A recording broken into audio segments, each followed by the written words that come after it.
পইচা দিম, তোমাক কাৰোবাক চাকৰি দিম, কাৰোবাক ঘৰ দিম, কাৰোবাক তোমাক গৰীব মানুহ এজনে কি জানে তেওঁ কিবা দুবেলা দুমুঠি খাব লাগে গতিকে তোমাক চাউল পোৱা নাই, চাউল অন্তৰ্দয় আঁচনি দিম, তোমাক অন্তৰ্ভুক্ত কৰিম আৰু তোমাক 1 লাখ টকা লোন দিম, আমি দি আছোঁ, লিষ্ট বনাই আছোঁ আমি।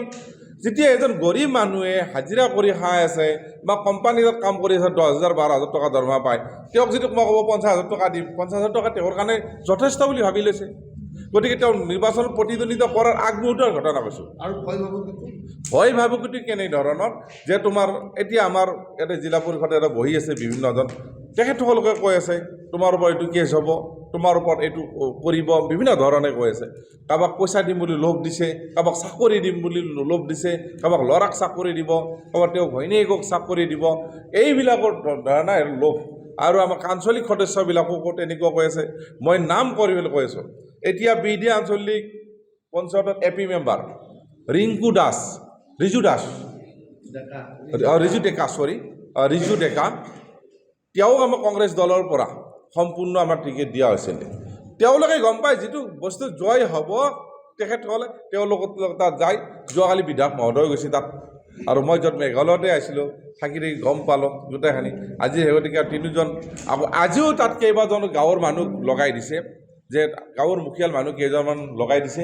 এতিয়াও তেওঁৰ ঘৰৰ পৰা আহিল নে নাই, এতিয়া ব্লক কংগ্ৰেছৰ সভাপতিয়ে মোক ক'লে এইমাত্ৰ তেখেতসকলে যাব তাত। গতিকে উদ্যোগ কৰি পেলাই তেওঁ বোলে কৈছে গাঁৱৰ মানুহে তোমাক ছাপোৰ্ট নিদিয়ে, তুমি উদ্যোগ কৰা, তোমাৰ এইটো লাভ হ'ব। তেওঁৰ মিষ্টাৰে নেম কেয়াৰত কাম কৰে, তেওঁৰ নেম কেয়াৰত কাম কৰে, কাৰণ নেম কেয়াৰৰ ডক্টৰ হিতেশ বৰুৱাৰ দ্বাৰাও বোলে কৈছে, তেওঁৰ নামটো অনাটো অনুচিত হৈছে। কিন্তু তেওঁ কোৱা নাই ঠিক তেনেকুৱাকৈ, তেওঁ বোলে উদ্যোগ কৰিব দিয়া বুলি কৈছে। কিন্তু হিতেশ বৰুৱা ডাঙৰীয়াৰ লগত মই আজি ৰাতিপুৱা ডাইৰেক্টলি ফোনত কথা পাতিছোঁ, তেওঁ কৈছে মোৰতো ৰাজনীতিৰ লগত কোনো জড়িতই নহয়, মই কোনে নহয়। অসমবাসীৰ কাৰণে আমি অনুৰোধ জনাইছোঁ, যিহেতু এটা মহাত্মা গান্ধীৰ সপোন পঞ্চায়তী ৰাজ, এতিয়া আজি নিৰ্বাচন পাতিছে, ধন্যবাদ দিছোঁ চৰকাৰক।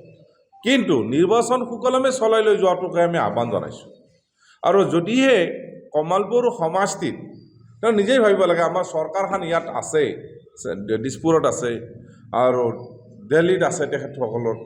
গতিকে এতিয়া কমলপুৰত সামান্য এটা পঞ্চায়ত নিৰ্বাচন বুলি ক'ব যাব লাগিব।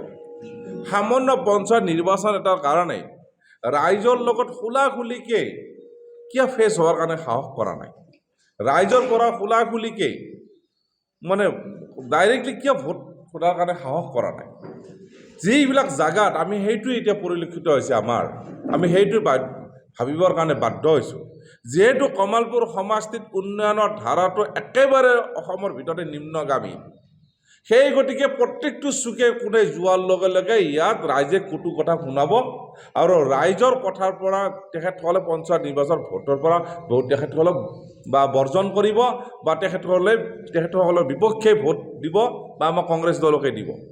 এইবিলাক কথা গম পাই এতিয়া ৰাইজক অন্ধকাৰত ৰাখি ৰাইজৰ যি দায়িত্ব, মৌলিক অধিকাৰ, এইবিলাক সৰ্বস্ত কৰাৰ কাৰণে ৰাইজক দূৰত ৰাখি তেখেতসকলে কি কৰিছে, আমাৰ কেণ্ডিডেটবিলাকক তাত গৈ ভাবিছে মই ইলেকশ্যন খেলি 1 লাখ 2 লাখ টকা 3 লাখ টকা খৰচা কৰাতকৈ অপজিশ্যন কেণ্ডিডেটজনক যদি মই বহাই দিওঁ, কাৰণ ইয়াতো বেলেগ দলৰ মানুহ নাই, ইয়াত আছে আমাৰ অকল কংগ্ৰেছৰ মানুহ। গতিকে এই কেণ্ডিডেটজনক দি আমি কিবা আৰু অলপ বেছি প্ৰলোভন দি কেনে আমি কিবা এটা চাকৰিৰ পৰ্যন্ত দিম বুলি কৈছে, সেই বহাই যদি দিওঁ তেখেতসকলে ভোটটো পাব। তেওঁ ৰাইজে ভাবিব হয় বিজেপিৰ দেখোন চাপৰে ভোট দিব নালাগিলে। যিকোনো খবৰৰ বাবে যোগাযোগ কৰক 7099017330 লগতে 7099017110 নম্বৰত।